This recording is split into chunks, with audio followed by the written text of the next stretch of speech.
ಬರ ಪರಿಹಾರ ಬಿಡುಗಡೆಗೆ ಕೇಂದ್ರ ಸರ್ಕಾರದ ನಿರ್ಲಕ್ಷ್ಯ ಆರೋಪಕ್ಕೆ ಸಂಬಂಧಪಟ್ಟಂತೆ ಇವತ್ತು ಸುಪ್ರೀಂ ಕೋರ್ಟ್ನಲ್ಲಿ ರಾಜ್ಯದ ಅರ್ಜಿಯ ವಿಚಾರಣೆಗೆ ಬರಲಿದೆ. ಕೇಂದ್ರದ ವಿರುದ್ಧ ಅರ್ಜಿಯನ್ನ ರಾಜ್ಯ ಸರ್ಕಾರ ಸಲ್ಲಿಸಿದೆ. ಇವತ್ತು ಸುಪ್ರೀಂ ಕೋರ್ಟ್ನಲ್ಲಿ ಮಹತ್ವದ ಅರ್ಜಿ ವಿಚಾರಣೆಯನ್ನ ನಡೆಸಲಾಗಿದೆ. ನ್ಯಾಯಮೂರ್ತಿ ವಿ.ಆರ್. ಗವಾಯಿ ಪೀಠದಲ್ಲಿ ಈ ವಿಚಾರಣೆ ನಡೆಯಲಿದೆ. ಕೇಂದ್ರ ಕೃಷಿ ಇಲಾಖೆ ಹಾಗೂ ಎನ್ಡಿಆರ್ಎಫ್ ವಿರುದ್ಧ ಅರ್ಜಿಯನ್ನ ಸಲ್ಲಿಸಲಾಗಿದೆ. ರಾಜ್ಯ ಸರ್ಕಾರ ಸುಪ್ರೀಂ ಕೋರ್ಟ್ಗೆ ಅರ್ಜಿಯನ್ನ ಸಲ್ಲಿಸಿದೆ. 18,171 ಕೋಟಿ ರೂಪಾಯಿ ಪರಿಹಾರವನ್ನ ನೀಡಬೇಕು ಅಂತ ಅರ್ಜಿಯಲ್ಲಿ ಮನವಿಯನ್ನ ಮಾಡಲಾಗಿದೆ.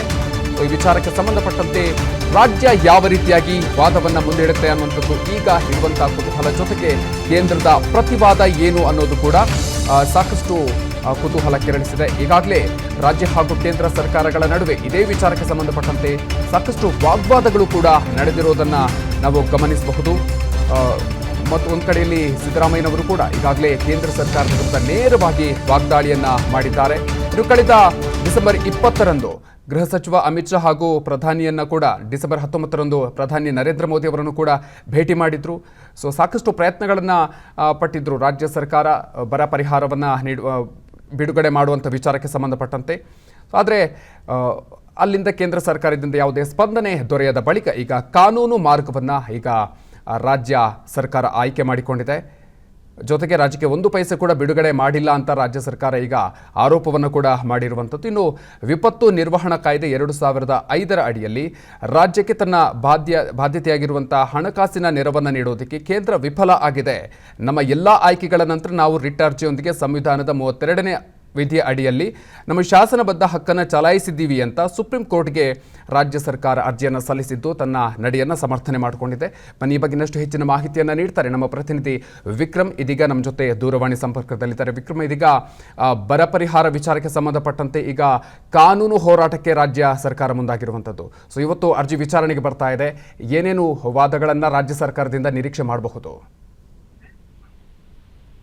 ಎಸ್ ಮಧುಕರ್, ರಾಜ್ಯಕ್ಕೆ ಕೇಂದ್ರ ಸರ್ಕಾರದಿಂದ ಅನ್ಯಾಯ ಆಗ್ತಾ ಇದೆ ಅಂತ ಹೇಳಿ ರಾಜ್ಯ ಸರ್ಕಾರ, ಸಿಎಂ ಸಿದ್ದರಾಮಯ್ಯನವರು ಸೇರಿದಂತೆ ರಾಜ್ಯದ ಕಾಂಗ್ರೆಸ್ ನಾಯಕರು ಸಾಕಷ್ಟು ವಾಗ್ದಾಳಿಯನ್ನ ಈಗಾಗಲೇ ಕೇಂದ್ರ ಸರ್ಕಾರದ ವಿರುದ್ಧ ಮಾಡಿರ್ತಕ್ಕಂಥದ್ದು. ಇದಕ್ಕೆ ಬೇಕಾದಂತಹ ಒಂದಿಷ್ಟು ಹೋರಾಟಗಳನ್ನು ಕೂಡ ಮಾಡಿರುವಂತದ್ದು. ಯಾಕಂದ್ರೆ ಈ ವರ್ಷ ಭೀಕರವಾಗಿರ್ತಕ್ಕಂತಹ ಬರಗಾಲ ರಾಜ್ಯದಲ್ಲಿ ಇರ್ತಕ್ಕಂಥದ್ದು.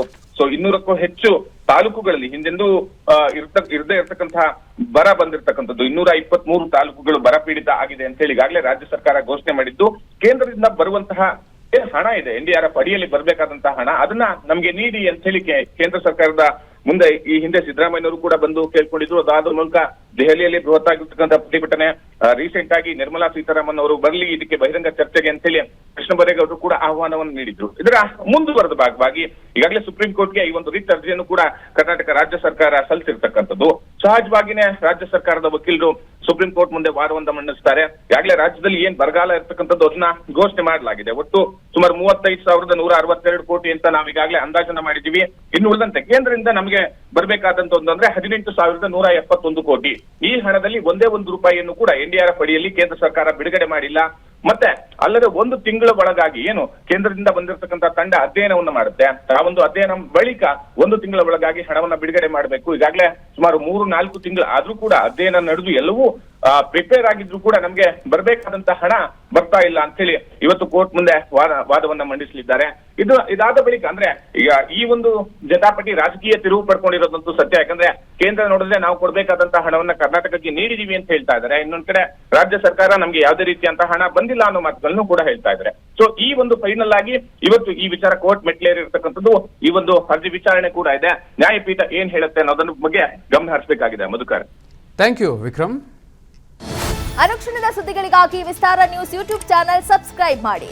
ಹೊಸ ಸುದ್ದಿಗಳ ನೋಟಿಫಿಕೇಶನ್ಗಾಗಿ ಬೆಲ್ ಐಕಾನ್ ಕ್ಲಿಕ್ ಮಾಡಿ. ಲೇಟೆಸ್ಟ್ ಅಪ್ಡೇಟ್ಸ್ಗಾಗಿ www.vistaranews.com ವೆಬ್ಸೈಟ್ಗೆ ವಿಸಿಟ್ ಮಾಡಿ. ಅಂಗೈಯಲ್ಲೇ ಜಗತ್ತಿನ ಸುದ್ದಿ ತಿಳಿಯಲು Vistara news Kannada app download ಮಾಡಿ.